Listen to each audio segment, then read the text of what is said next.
You guys are ready to go. It's well after lunch, so you really have no excuse at this point.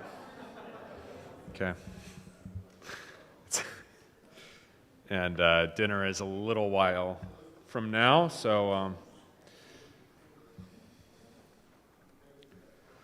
at dinner I like to sit and talk to people. I like to ask you many questions. Whenever I travel, it's always interesting to find out about people's lives and what they're doing and stuff like that. Not particularly interested in talking about myself extensively. I generally hear about myself when I get introduced when I travel, so if I'm curious about myself, I generally learn something from the introduction. But what I do find, there's a lot of, people have various things going on in their lives, different things going on in different parts of the country. Something that I do find in common, in addition to the general degradation that Pastor Siepert referenced, is also perhaps a general discouragement about the future of the church. That in many churches you can find pictures of previous, usually there's something like confirmation classes, sometimes school photos if the church has a school, and that what is going on in those photos is that the closer you get to the present, the smaller the photos get, the closer in they get. And it's very similar most often with pictures of seminary graduating classes, if your pastor has one of those in his office, that if he's a relatively young pastor, the photos are relatively large and there are relatively few people in the photo, and that if he graduated in the 80s or the 70s or certainly before that, the photos themselves individually in the class picture are smaller because there are so many more people to fit into the same size frame. So that what we have over time is either just a plateau or more often probably a decrease in the number of people practically involved in the life of the congregation and the number of people involved in the life of the church broadly. And that decrease gets expressed in something that I hope I don't come off as if I'm asking you questions about your life, which is a kind of shark mentality that our congregations get into. Maybe you've been there, you've moved to a new place, or you went to college and you go to a new church, and you appear to be relatively fresh blood. And as fresh blood, you enter into the congregation maybe for the first time, and people look at you and they smell the fresh blood on you, and they circle you or encircle you or entrap you because they're desperate in a way, and their desperation is understandable.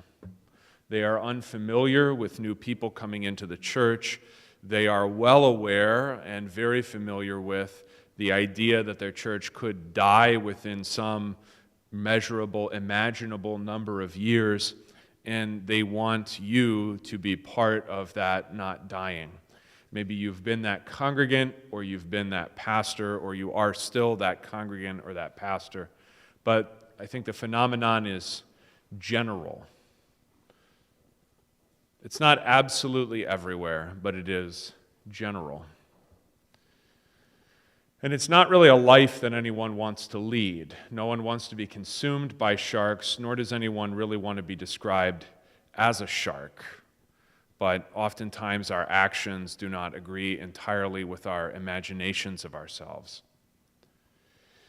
In addition to those kinds of photos and those kinds of realities, you can also often find photos, if you've done any perhaps genealogical research or you have boxes full of old family photos, of things like family reunions or even just anniversary photos. Let's say it's mom and dad and it was their 30th anniversary in 1955, and usually those photos will also contain more human beings than we currently have.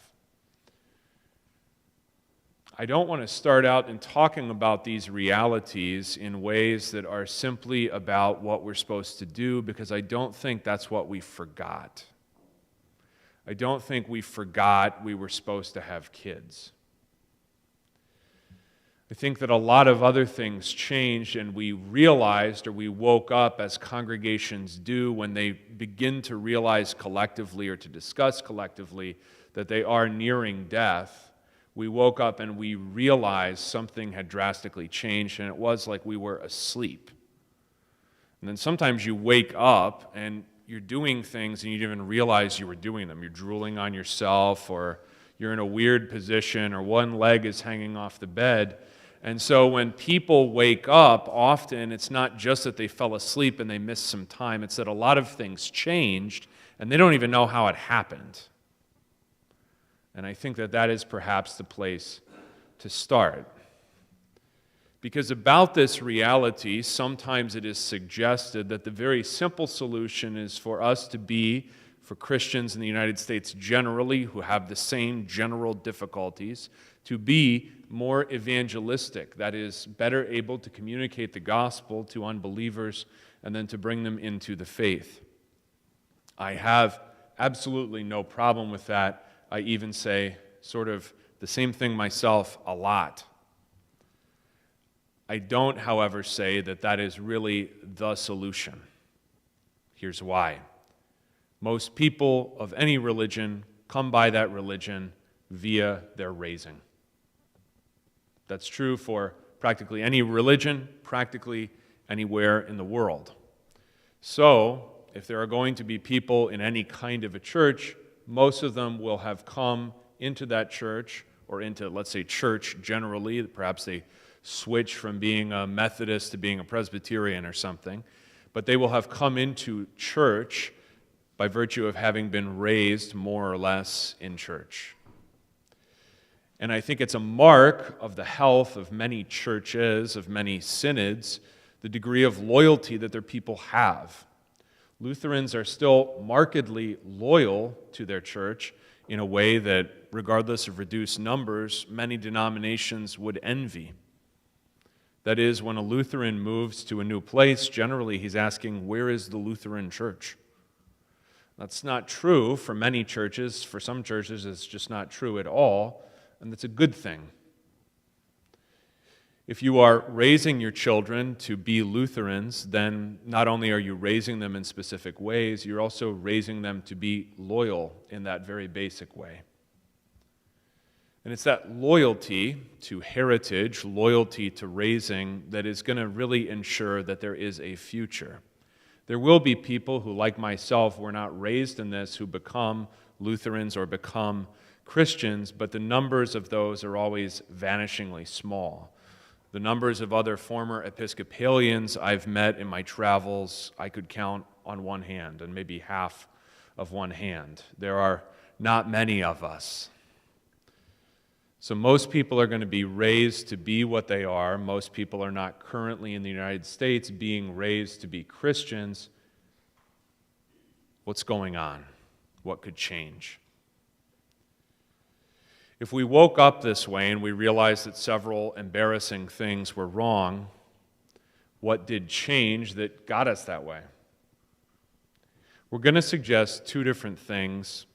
We could have brought in more numbers, and there are subsets of these two different things that I think you could divide and subdivide if you were so inclined. One thing that changed was a very basic understanding that life is not a gift. A basic understanding that people in the United States have that life is not a gift. This, as well as the other thing I'm going to suggest to you, gets expressed in many, many different ways, such that the fact that our churches are emptier than they once were, or there are fewer children than there once were in them, is an expression of something that is general. It's not unique to us. It's not theologically unique. It's a theological problem, but it's not only ours. The idea that life is not a gift. This is, of course, very simply, easily, legally, and politically recognizable in the debate about whether it is okay to murder innocent children in the womb. Of course, it's recognizable there. Usually, however, the problems that we have are some problem that our neighbor has in a different form. If it's hard for trees to grow in our neighbor's yard, probably they're not doing so hot in our yard either, even if maybe we have one and he doesn't. So the idea that life is not a gift makes it thinkable that if there is someone who is dubiously alive or dubiously an independently functioning human being in the womb, then we could, of course, kill him, because life is something that I make for myself. Life is something that I make for myself.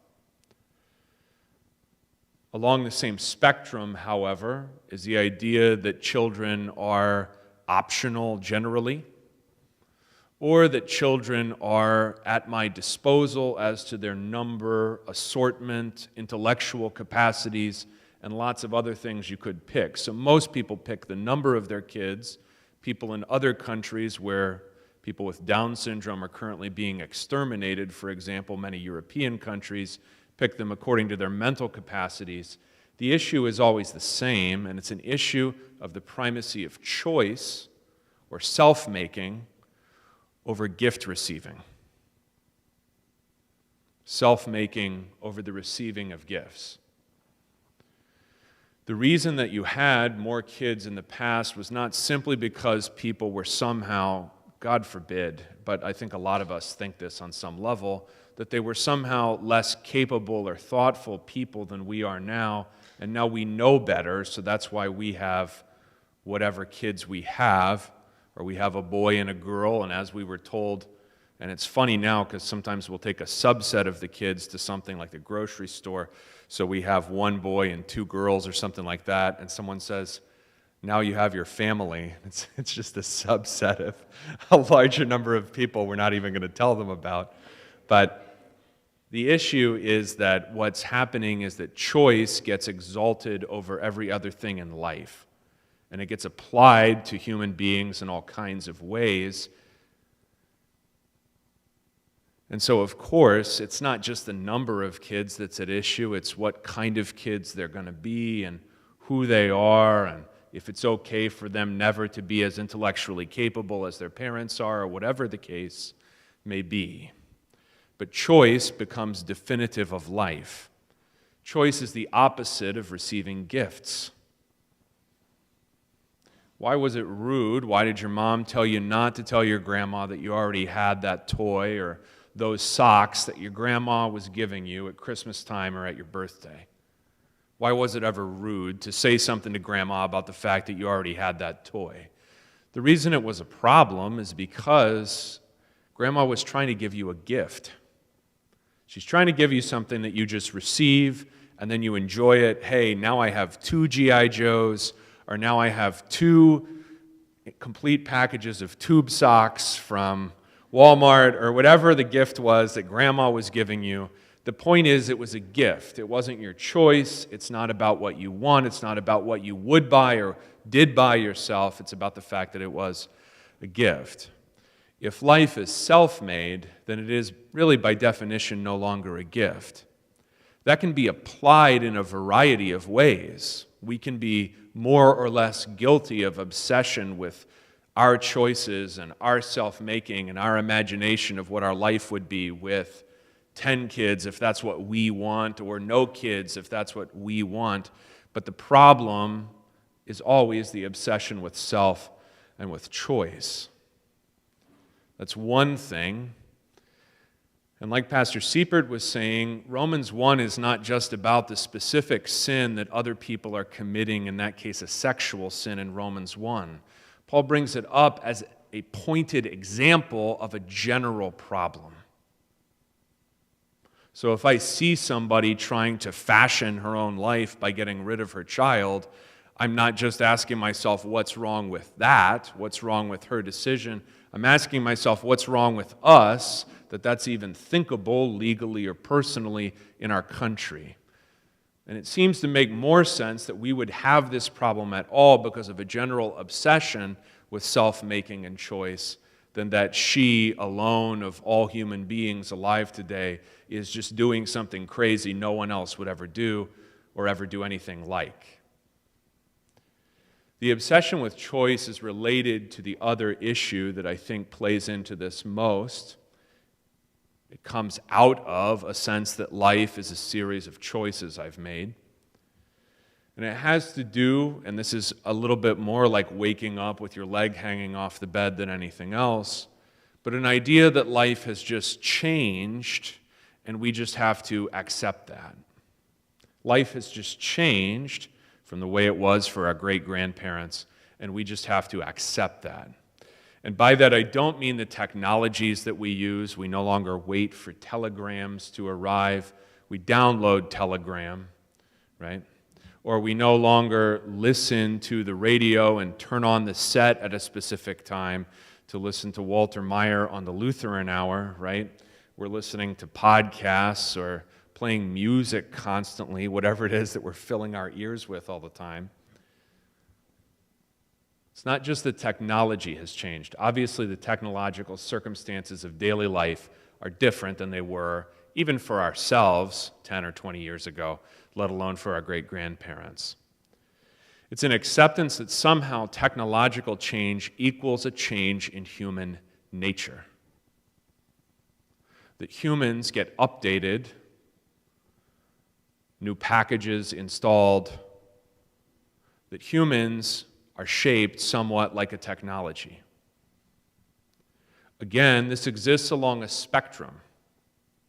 And we can pick out extreme examples and say, look at this crazy guy in Silicon Valley who thinks that he's going to upload his consciousness or thinks that he's going to somehow attain immortality through technological innovation.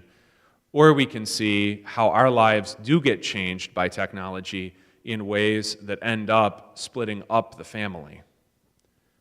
The one to go along with an earlier question about things maybe pastors get a lot or you notice in your own life, but about which we have relatively little public discussion, is the way in which phone usage generally creates absence in a family, even where there is physical presence.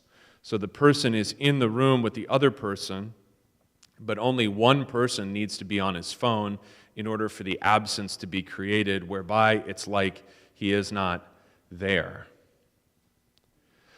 That wouldn't really be happening if human nature were changing like technology changes, where, they could put apps on their phone to tell them to get off their phone, or the phone could lock them out of certain programs at a certain time or something.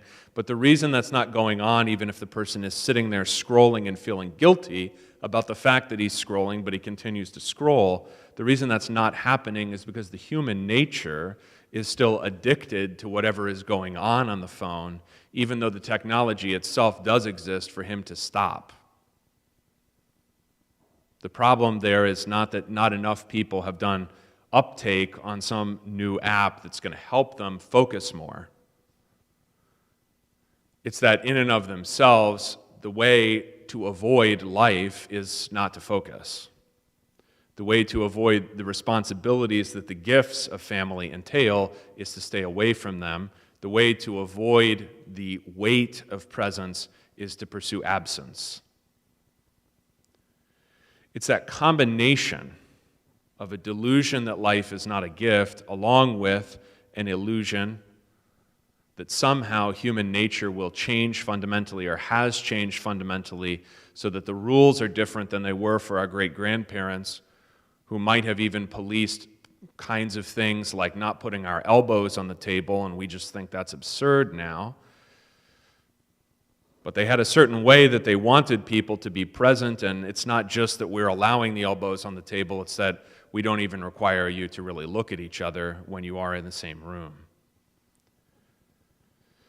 So if self-making is a problem, out of self-making comes the idea that somehow human nature has changed sufficient that all bets, all rules inherited from the past are off. In this case, of course, heritage, the word itself, sounds like a matter of just antiquarian interest. If I were to talk about my heritage, like my family, or my heritage, like my church, to talk about that just seems silly because, of course, life is what you make of it, and life is always changing because I am always getting updates to my various apps. You see here how changes in what we call in the Lutheran Church the orders of creation, or sometimes we would call them the estates, especially the estate of the family, how these things always end up affecting whether the gospel gets heard or how the gospel is heard. That is, as we said, in a way that we thought about kind of in life experience terms earlier, the way that people live their lives and whether they hear about Christ in their own families does generally affect whether they believe in Christ later on at all. The three estates are a way that Lutherans have historically talked about the different realms of life God puts us in, commonly grouped into church, state, and home or family.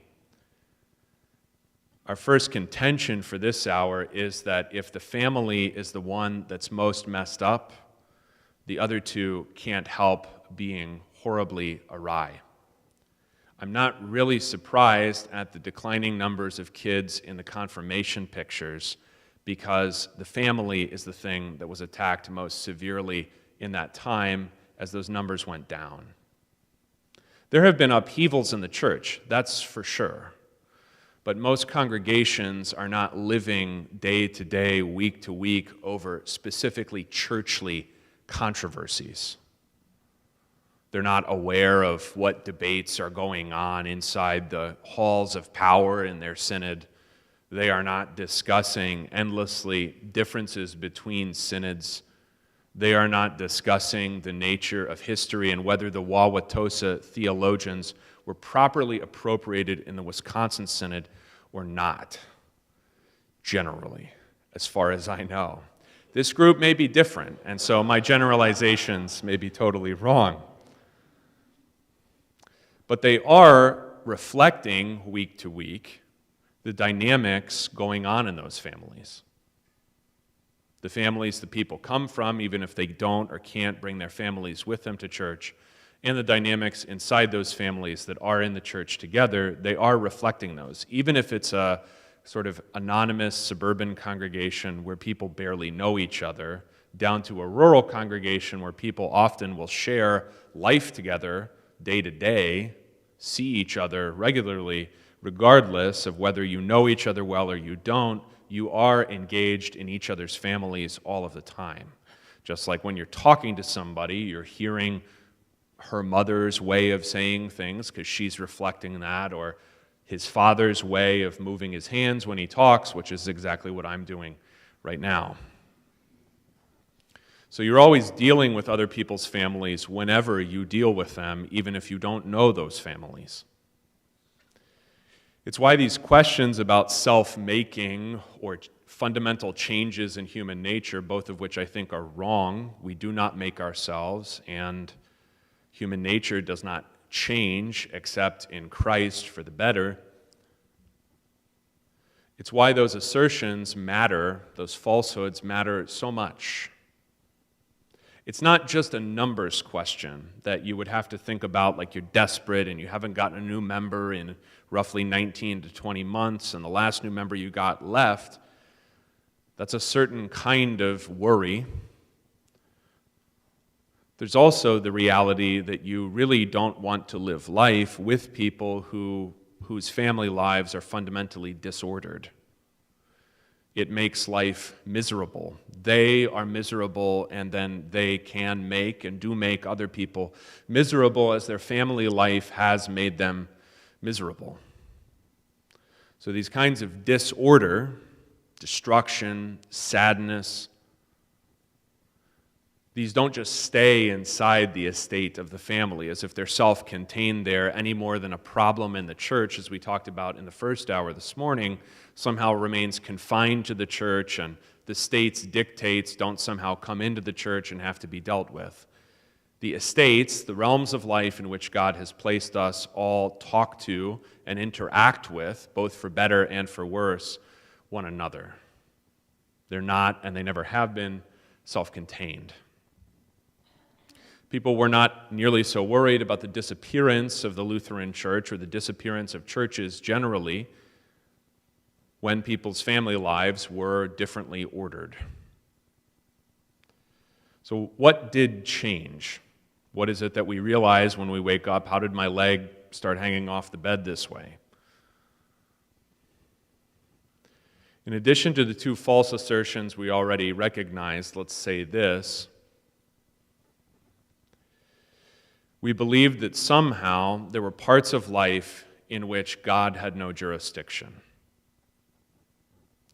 If you look at older Lutheran publications, you will find them talking about what would seem to you to be an extremely wide array of topics. A good example of this, the youth organization for the entire Synodical Conference, as far as I know, was the Walther League. It was started in the Missouri Synod, but there were similar things, and they would meet together through the different synods. If you read the publication of the Walther League Messenger, you will not only be astounded at the number of young people in places like Milwaukee and New York City who were participating in this, but you will also find them talking, especially on the front page of each issue, about an extremely wide range of things. Now, why was that? Why, for instance, would you want to discuss whether America should get into the Second World War, or what kind of a life should you have, and what age should you get married at, and lots of other things I have almost never heard a Lutheran pastor talk about, certainly not from the pulpit. Why this wide range of things written by a Lutheran pastor, and this is the first Lutheran Hour speaker, Walter Meyer. Why do that? I think they had a little better sense that life was interconnected, that church did not exist in a sealed vacuum from the rest of life, and that decisions made either on the job or in the family or whatever else, or the age at which you tried to get married, or lots of these other things did actually impact your faith. There were specifically doctrinal articles. There were also lots of things to discuss about all sorts of things going on in life, the labor market and all kinds of things. And the reason was that they understood that those things all impact the church, and the church can impact also those things. That breadth was due to a sense of life, all of it, as under God's jurisdiction. So that the decisions I'm making in my family, the decisions I'm making when I go to work, the things that I'm doing with my life, as the years go by and as my kids grow up, all of those things are matters of accountability to God, and therefore matters for discussion by God's people. And not all of them were hard and fast, like you must do this and you can't do that, and you must have this position and you can't have that position. But if Christians don't discuss them, then we're never going to find out if the Lord's people can learn anything from His Word about those issues. I think what happened is that life kind of changed very obviously, certainly in the United States in the past 100 years. Life changed, and we told ourselves, we discussed very little with ourselves, anything about those changes. So they generally impacted us, and we find the past, therefore, to be, even the past of our own church bodies, to be very, very strange. I want to give you this fact, and then maybe you can reflect on the strangeness of it. Walter Meyer, the guy that writes these articles I mentioned to you, wrote a book about marriage in the early 1930s called For Better, Not for Worse. It's a big book, and it's kind of hard to get hold of today. Maybe it's not the first Wells hymnal, hard to get hold of, but it's somewhere close, but it's in English, so if you get hold of it, you can probably read it. And For Better, Not for Worse, when he talks about family size, his major concern is that the world is obsessed with controlling family size. He identifies that as a difficulty not only in Protestant churches, but also in the Catholic Church, because he says Catholics are trying to come up with an excuse to control family size, which is precisely what they did. That's what natural family planning is. You plan so that you don't have a kid this year. His issue there was that what's happening in that dynamic is not just that certain technologies are being used. That's kind of the Catholic critique of birth control historically. But it's that you are living in a way that children are made to seem something that in the Scriptures they are not. And the best way to understand this from the Scriptures is to contrast children with something that we do have a lot more of in every American church, especially the Lutheran Church, than we used to. If you look at an old confirmation photo from 1912, the dresses that the girls are wearing and the suits that the boys are wearing are probably the only dresses, the only really nice ones, and the only really nice suits that those kids own. They don't have two of them. We have a lot more money than we used to. Maybe in the future we're going to have less money. Maybe. Maybe more of us will be renting than we used to. But that happened in the past too. Most Americans used to not own their homes. We have a lot more money, we have many fewer kids. Take a look at what the Scripture says, and this is kind of a word study thing for you. I'm not going to go into specific passages right now, except to mention the Psalms 127 and 128, and then contrast them with the discussion of money throughout the Gospels. In Psalm 127 and 128, you're going to see children described as both a blessing and a reward. Like a really, really great thing. Okay? And there really isn't qualification of that or hedging on that. It doesn't say, well, and if your kid has these kind of physical or mental difficulties, then or whatever, it's just, they're great. The fruit of the womb is a reward there in 127 and 128. And the man whose children are growing like, it says, wild olive shoots, and generally we don't know much about olives in northern places, but they do grow in sort of a wild way, in the same way grapes do if you don't trim them back. They just kind of spring up. That's the description of children, and the wife is a fruitful vine, and this is a wonderful thing. Okay? So that's kind of kids. There are other places to go. Behold, I and the children the Lord has given me. Lots of places to go. That's kids.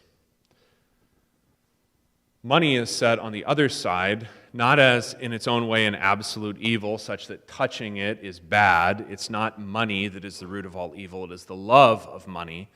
But money does, in a way that we don't generally discuss in American churches, burn a hole in your pocket. That is, if it's not received as a gift and used as a gift, it tends to become an enormous burden. Most people who die suddenly in the Scriptures are quite wealthy, or at least arrogant, usually both.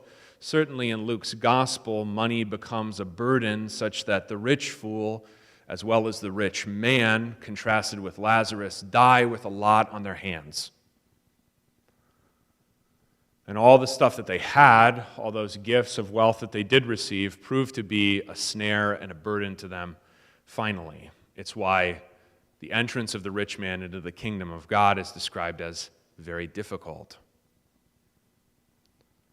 That's about the absolute inverse of how children and money are conceived of by your average person that you would stop and talk to kind of anywhere on a daily basis. Kids are a big problem and a wonderment. And there's a lot, I could stand here and tell you funny stories about my kids all day, but I think they look a lot like each other, but people will still say things like, do you run a daycare? Yeah, they just all look like each other. It's weird. Whatever. But it's, whatever. People say dumb things, and they say mean things, and they say whatever. People say lots of things about anything in life. But people are like, wow, that's a lot of kids. If I went around and I said, here's my net wealth, right? Here's my, this is what I'm worth, and that number were impressive, which it's not. But if it were impressive, and I said, or some billionaire, like on the Forbes billionaire list, announced this is his net worth, people are not like, wow, I don't know what I would do with $3.4 billion. Because when they're thinking about that net worth, what they're really thinking about is what they themselves would do. And if they have a problem with that guy, it's really that they're envious of him. They want that. They want all of that, and if they could get more, they want it. I don't actually think this is a new issue. Not at all. So it may be that our confirmation class photos have changed, but I don't really think this is new at all. I think the technological means of finding children to be burdensome and finding money to be wonderful, those have changed.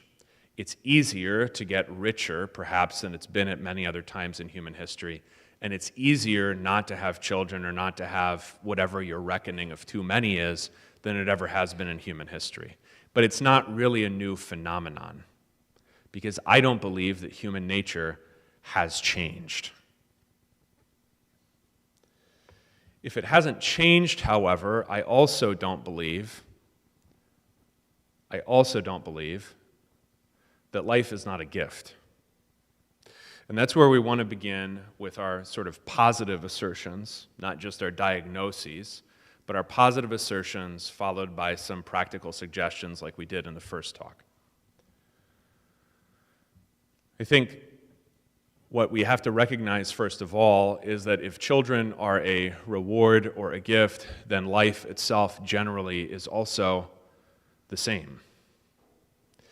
Children are, for that very reason, used by Jesus as examples of how to be alive, especially in relationship to God. He doesn't bring into the midst of the disciples who are feuding over things about which adults are prone to be worried, including power, position, reporting responsibilities, authority, and money, things about which the disciples regularly argue as a group. He puts a child in their midst because a child is someone who is living in dependence, in space dependence. A child has to. He doesn't really have a choice. Therefore, children are generally a lot better at trusting, at least people that they know.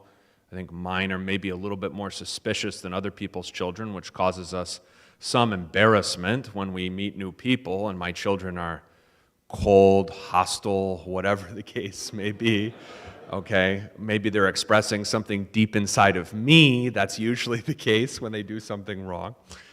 Okay, but they're better at trusting than adults are. It's why I really have never understood the question, why do you baptize babies in the Lutheran Church? I mean, if anybody is suspicious, it's the adults. Luther correctly identifies exemplary faith as infant faith. Trusting, living by trust, existing, being carried around. They are the model, we are the learners. No one enters the kingdom of heaven except like a little child. There are no other options. You have to stoop low and you have to trust, just like kids do.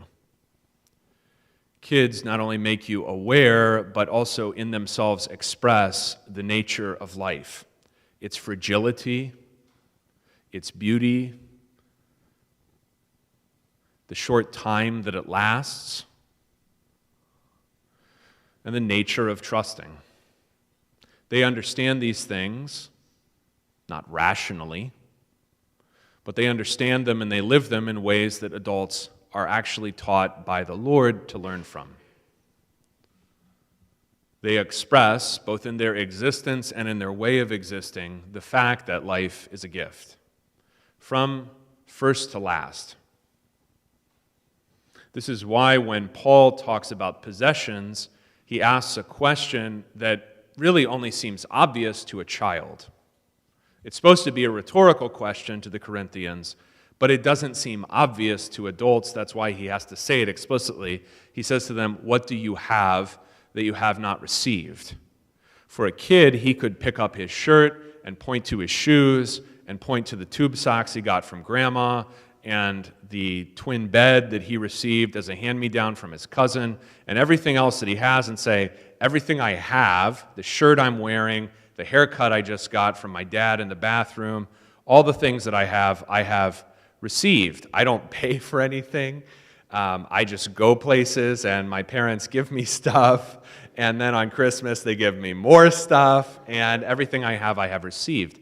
For adults, the question does not seem to be rhetorical. For adults, the question, what do you have that you have not received, is something that we actually have to spend time reflecting on. and beginning to think about the talents that we have as gifts, as in the parable of the talents, or thinking about the home that we live in, the mortgage we pay for, and all the rest of it, somehow by hook or by crook as some kind of gift that the Father has gotten into our lives. But to us, it doesn't seem to be a question with an obvious answer. What do you have that you have not received? Well, my success at my job, and this, and that, and the other thing. And it takes us time to learn that we also are children, and that we live in a way that is completely received. The dying are those who understand these things, and although we talk a lot about baptism in the Lutheran Church, I wish we talked about it more in connection with death and concretely the way that people in the faith do die, which is they begin to focus on things that actually matter. The dying generally have a grasp, a right side up understanding of that inversion that we described earlier, that inversion of the value of money somehow being greater than the value of children. I have never attended a person who was dying, male or female, rich or poor, who ever called for his money. Please, bring me my money before I die. My money is on the plane from Seattle, and I hope that it gets here before I pass. My very impressive W-2s from my 50s and my highest earning years at the company, they're on the plane from D.C., and I hope that they're able to be with me for a couple of days, Pastor. Please bring my W-2s with me when I go and they transfer me to hospice. Never happened. Not even once. I have seen only children struggle with the death of their mother after their father has passed 5 years earlier. I have seen people say things about they wish they had more children to come around, and I have certainly seen everybody who has had children say that they want their children to be with them. It's kind of a truism about death that it's a wonderful thing to be surrounded by friends and by family. So it's generally the dying who show us much more clearly. They're the best adults that I've ever seen get close to the way that children live, where my children don't worry nearly as much about stuff as by the fact that their older sister is at a sleepover and they haven't been there for maybe 10 hours, and when are they coming home? So they just have a clearer grasp of what is important generally than adults are able to have, at least before their dying day. If life is a gift, then it's also true that human nature does not change apart from Christ. So we're always going to have this problem. I don't want to, and I hope I did not in the way that I framed it, suggest that having more children is there in order to fix denominational difficulties or congregational sizes or to make your Thanksgiving dinner that much more joyful. Children are not, as we are so prone to use all of God's gifts, children are not a means to an end. The nature of God's gifts, whether children or anything else, is that they should be enjoyed for their own sake. Family is enjoyed for its own sake. It doesn't have to be a means to an end. What I am suggesting, however, is that the flourishing of families is actually going to have lots of other effects in life.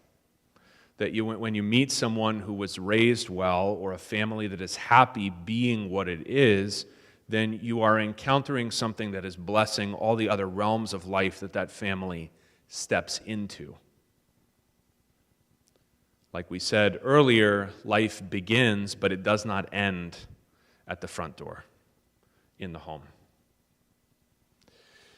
And that'll connect us to some of the practical suggestions we have I'm going to take another 15 minutes for myself, and then we'll stop for any kind of questions that you have.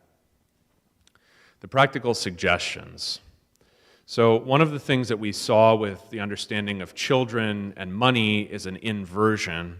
So we're going to suggest that what we're doing here is trying to turn certain things right side up, or at least closer to right side up than they currently are, because right now the bowl is turned upside down and it's empty.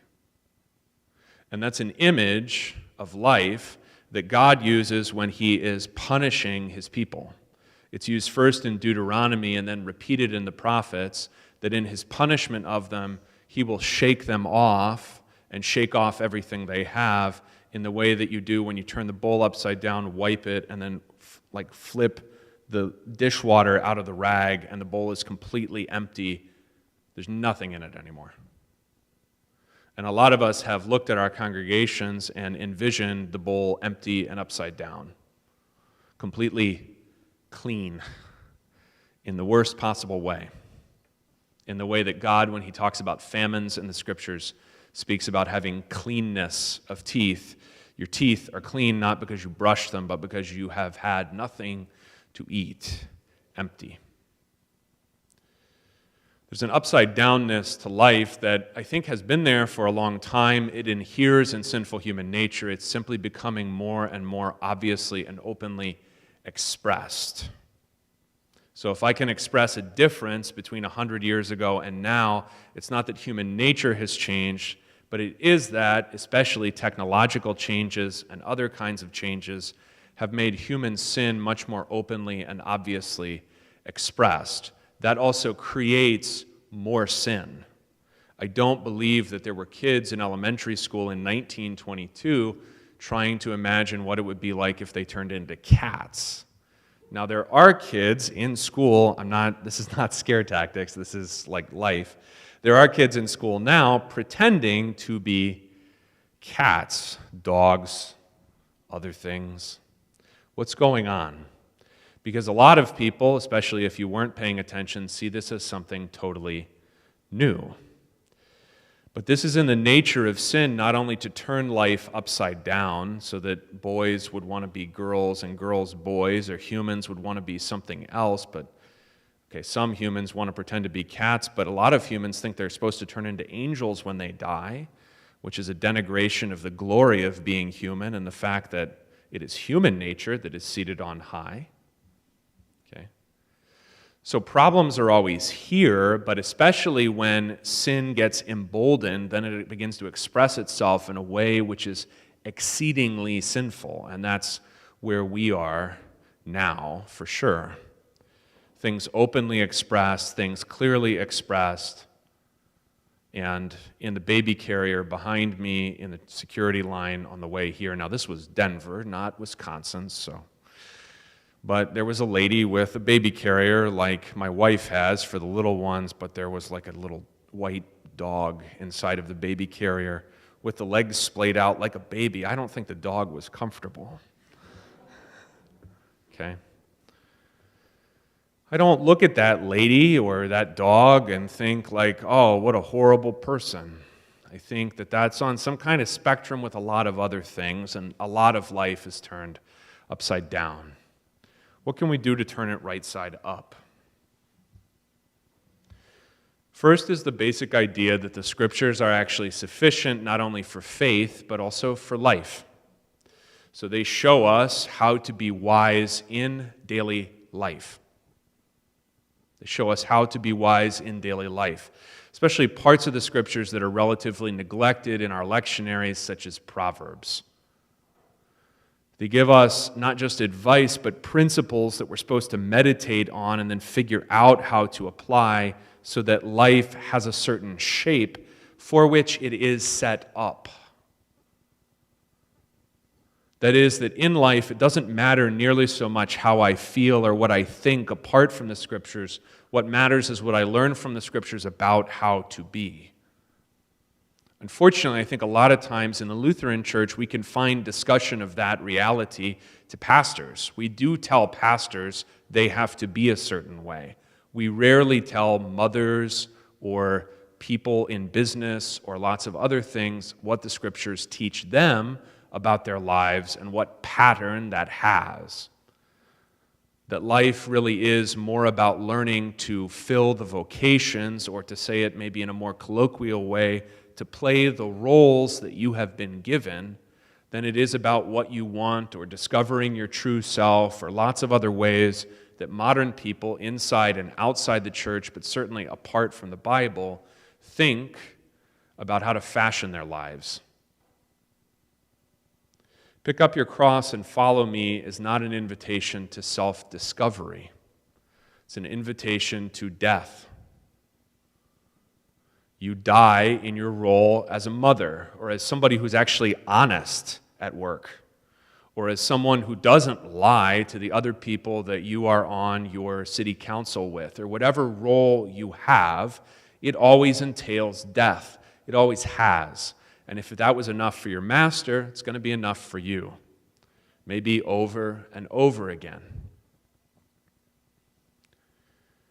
Into that understanding that life has a certain shape that the Scriptures describe, however, is also the understanding that it is inside that life, shaped by the Scriptures, that you find God's gifts. Often contrary to your own expectations. Contrary to your own expectations, a Christian marriage that has the husband as the head of it is not, in fact, a way of destruction, sadness, and misery. Since it is the way that the Father relates to the creation and the way that the Christ relates to the church, it is a way of joy, of peace, of security. It is a way of blessing, not of curse. It's only in that life that you actually discover that truth. You can hear it said, you find it to be real as you live it. It's a good thing, I think, for example, that pastors forsake and the church supports them in their income. Why? Because as Paul teaches about giving, we actually grow when we give. When we sow abundantly, we do reap abundantly.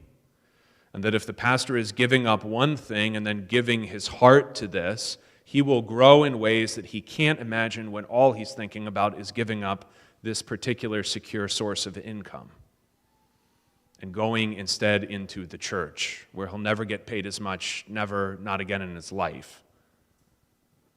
He won't know until he does it what it is that in giving up other things he is gaining in following this vocation.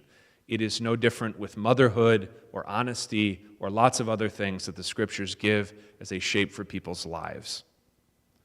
What I think we have missed out on as the confirmation class pictures have gotten smaller is not just numbers. We do. I wish we had more Lutherans and more Lutheran churches, and I wish that the ratio of churches of any kind to the population had stayed about the same as it was 130 years ago, but it's probably about twice as bad as it was then. It's that I think we are missing out on certain life experiences in not following the vocations that God gives us, in the same way that we wouldn't have King David if his dad had said, all right, that's enough, because he's number 7 or 8 or something like that. In missing out on life, it's basically like the father puts a bunch of presents under the Christmas tree and we only open one. And then the question is, what's wrong with you, kid? What is the matter with you? Don't you want to open your presents? Because if it's an experience of life in which we learn truths that the Scriptures display and then we find applied to ourselves, it's also the case that we will get to experience God's provision, His love, in a very rich way in the acceptance of life, especially of children, as gifts. An openness that means that the day becomes something more like a surprise and a joy than anything else. And that is an easy thing to say as we sit here. And I'm not saying it so that you immediately nod your head and assent to all of this right away today, especially if this is the first time that you've heard some of these things. That's not really the point. The point is, what I am saying to you is borne out in life. If I experience life as a gift, especially family and children as a gift, then what I'm doing is setting up in my own life a source of joy that the world does not know of and does not depend on my performance. I don't have to share it with other people, it's my family. But also, I am who I am enduringly apart from my performance or even after my death. After my death, after his death, I am still the son of my Father. Always. That has nothing to do with who he is or when he dies or when I die or anything like that. We still belong to each other. I still love him because of his existence. In the same way, I am my children's father long after they and I are gone.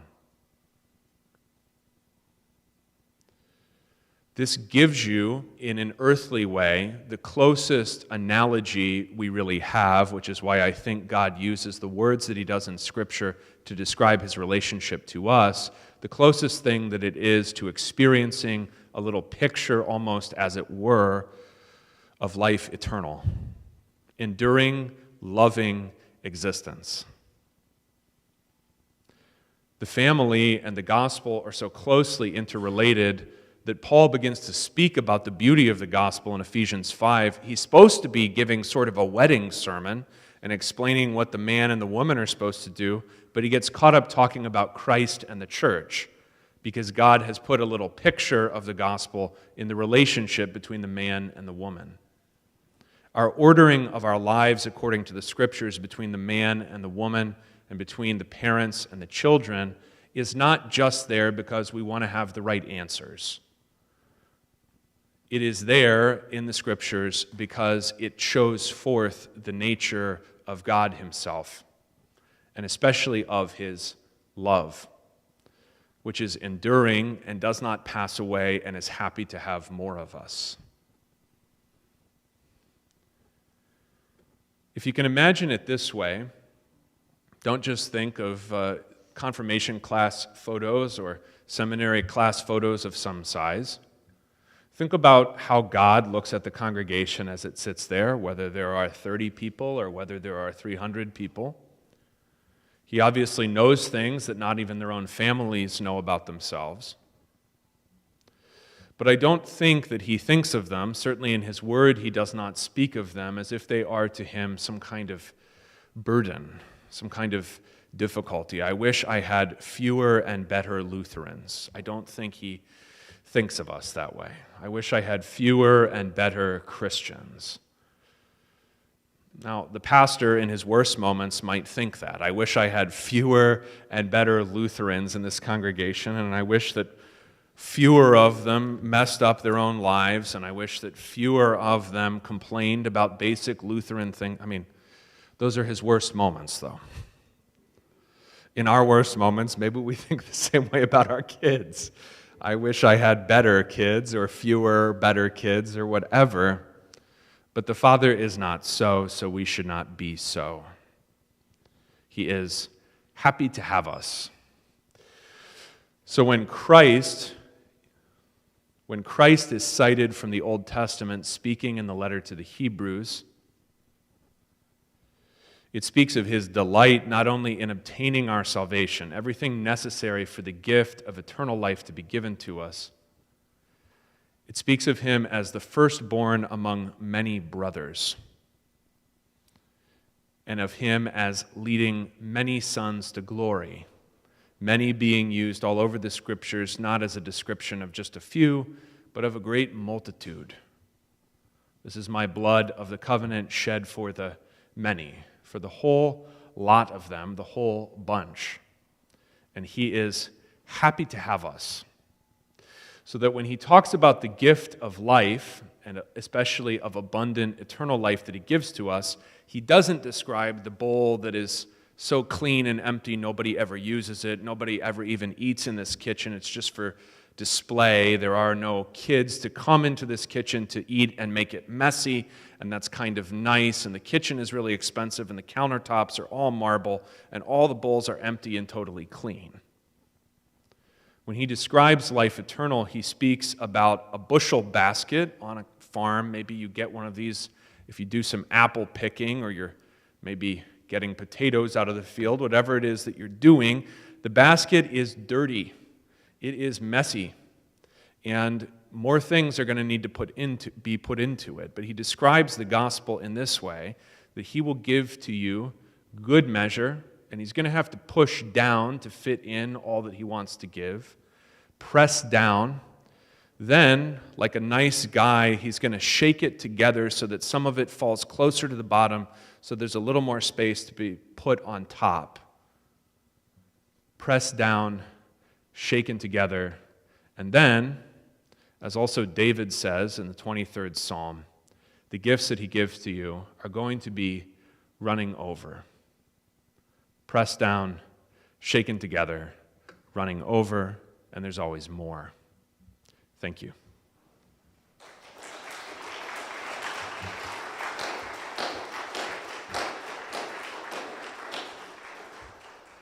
We have about 15 minutes to take some questions and comments. So at this time, if you have a question or comment, back there at the stand, you can use that microphone, and we'll get started with that.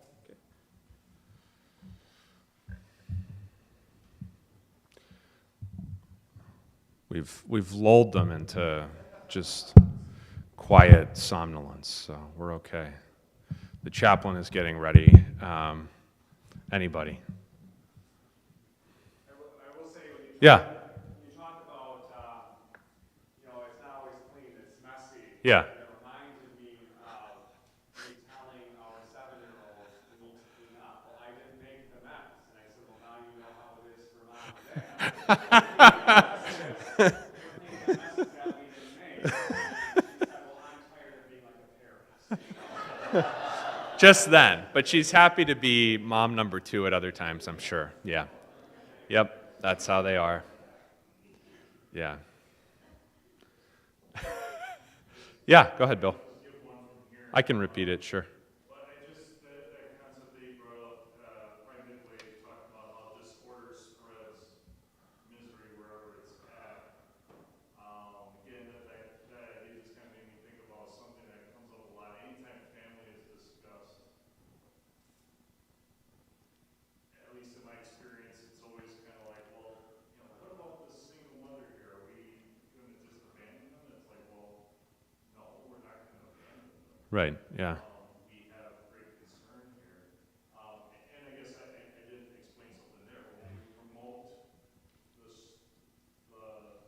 God-given family the way God has represented it, Yeah. but yet we have these disorders that we deal with in our congregations and in life in general. Right. I guess maybe just some good advice or some counsel on how to maybe approach that life.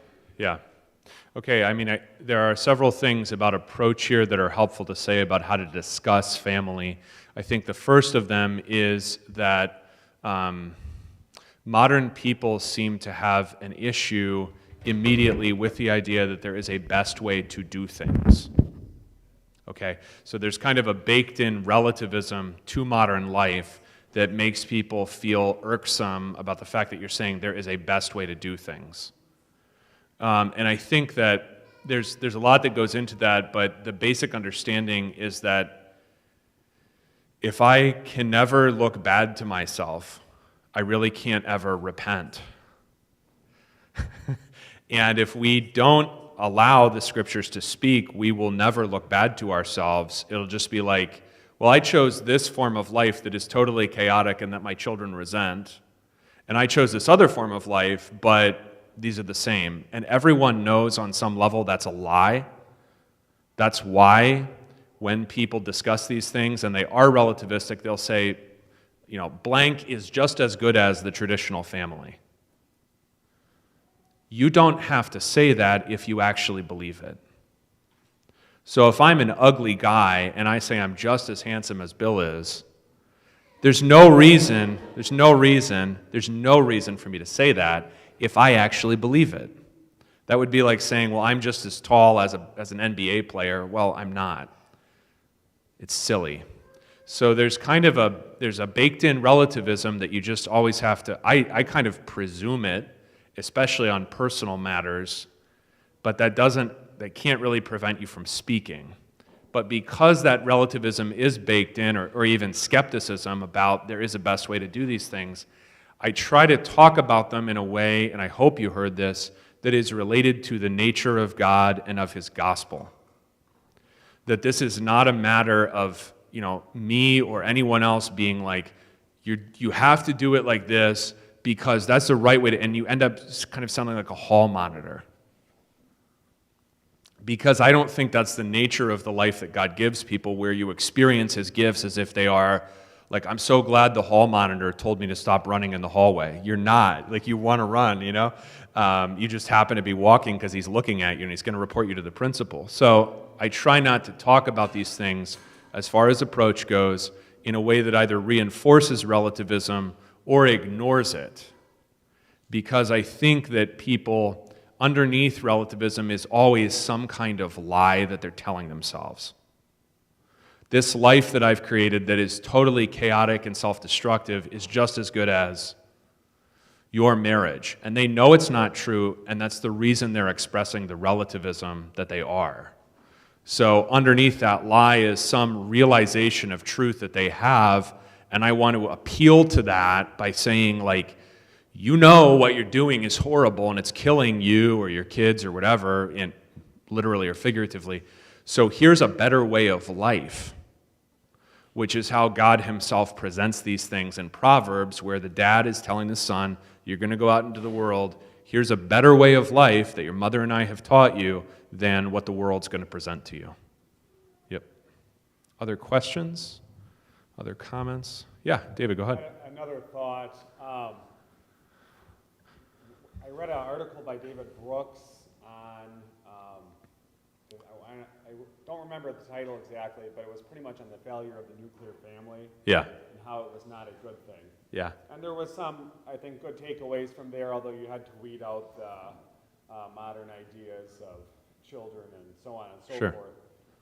But one of the ideas out of there was that historically, families were raised around their families. Mm-hmm. So the children are raised around their grandparents, their aunts and their uncles, so on and so forth. Yeah. Growing up, that was my lifestyle growing up, Mm-hmm. based around my grandparents and aunts and uncles and whatever. Although we always thought the idea that it takes a village to raise children was a bad idea. Although now I'm looking at it, I'm like, I'm not sure that that's actually a bad idea, especially when it's a family village. Yeah. But if you look at the churches today, you talk about confirmation class Yeah. sizes, they've been reduced. Obviously, you see family sizes reduced. But then I think part of that goes with you don't have families that are worshiping together. So my children can worship with their great-grandma in church Mm-hmm. because we all grew up there and they can go to church with her. Right. But for so many people, that's not the case. That's not the case. Because I'm living 1,000 miles away from where great-grandma is. And I think that at that point you have to receive the church actually as brothers and sisters and live together in a way that families do. So some of my kids, especially the older ones, will sit with other families, or they'll sit with a lady whose family doesn't go to church with her, or just various things, and that fills out my children's experience of life in a way that if they were just with us or just with people who are just like we are, would not at all be filled out. Because I think the primary value of grandparents is passing things on, but also just giving a different perspective on life than their parents give. That can be at least supplied in some way by the different folks in the congregation, that the congregation is there not only to worship together, but also to live together. Yeah, go ahead. Ultimately, when you're talking about there is maybe God saying there is a best way, Yeah. and you're approaching somebody who's not following that, Mm-hmm. it goes back to that childlike faith. Yeah. Accepting that what God says is true. Right. It's scary because now I have to make my choice. Yeah. I don't trust God. Yeah. And it's a lack of trust that God is going to provide. That's right. What He says. That's right. Bless me through my choices. That's right. So she connected this idea of childlike faith to accepting that God has a best way for my life. And I think that that's totally on point, because I think the issue here is also that I will come off, I think, as harsh, especially when things like this are brought up, if and when I myself, so let's say I'm following a good thing from the Scriptures in one part of life, but I'm not allowing myself to be continually corrected by Scripture, so I have a certain arrogance or something, and that will be easily seen. So I'm asking them to change, but I myself demonstrate no such childlike disposition, because I think that is at the heart of it. Go ahead, Kelly.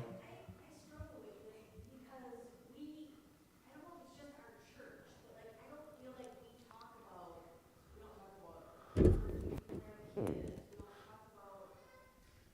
we really don't talk about any of this. We don't talk about Yeah. people staying in their families, like people get divorced and nobody says a thing about it. And then all of a sudden they're just there with a new spouse or a new boyfriend. And I don't know if it's just our church or if it's everywhere. And I don't know.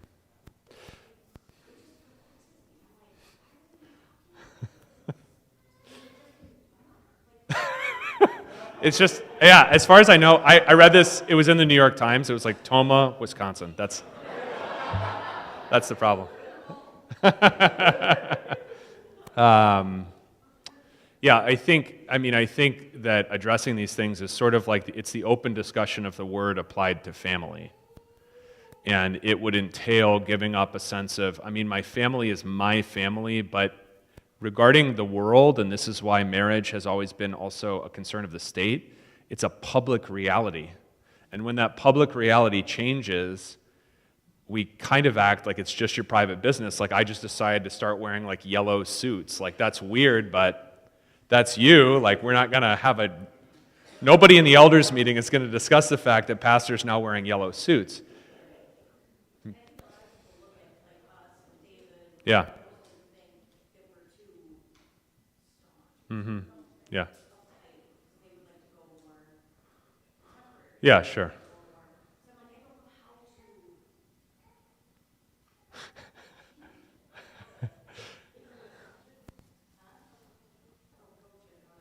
Yeah, I think if you don't have discussions like in Bible class or meetings or whatever of these things, then it's always going to seem like a function of somebody's personality. And one thing that I like to do is tell people, like, before I got married, I never thought, like, I wasn't a girl, so I never thought about my wedding, but I wasn't even like, oh, I need to get married someday. I just met a girl, and then I was married, and then I had kids, and now I keep having kids, so to me, it's been kind of a surprise, so it's not a function of my personality, and I think that a lot of times people think that somehow life is just a function of your psychology and your personality. And the Scriptures teach that life is a function of the Father's gifts. And then your trust. Yeah, go ahead. Just so I understand, the idea you're putting forth here is to make these changes is to actually make sure we're discussing it in places where we usually would. Yeah. And on some of these issues, like having kids and all Mm-hmm. that, it seems like Synod has come down and said, nope, this is okay, this is not okay. We're not Catholic, so some of this is okay. Yep. As long as you're not Catholic. That's whatever you do. Go ahead. This stuff needs to start questioning the church locally and the Synod in Right. general as to why this is still good. Yeah, I think the issue, it relates, the reason that, the way that the two talks are related is that the first talk is the general, and then this is a specific application. You could do another thing about church, you could do another thing about work, whatever. Specific application of how do we begin to discuss these things. Because we have to be normed by the Scriptures. We can't be normed, our lives can't be normed by, well, the Wisconsin Synod or the Missouri Synod or something, well, they said it was fine. Well, sure, whatever. I don't know. What if God says something else? That's my question, so. Thank you, Pastor. Yep, my pleasure. Thank you.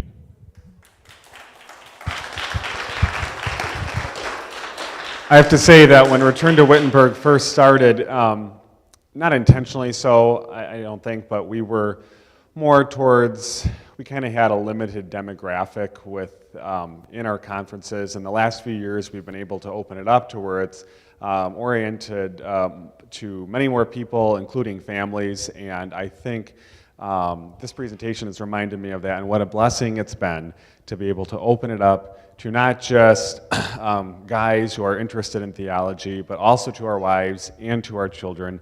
And I know my wife is happier for being here than being at home taking care of the kids. So what a blessing that has been. Anyway, this ends the free conference portion of this weekend. It is 5 p.m., so that means it is about time to start Vespers. I will give you 5 minutes to collect your children from downstairs, and then we will begin Vespers, and then fellowship after that. Thank you very much.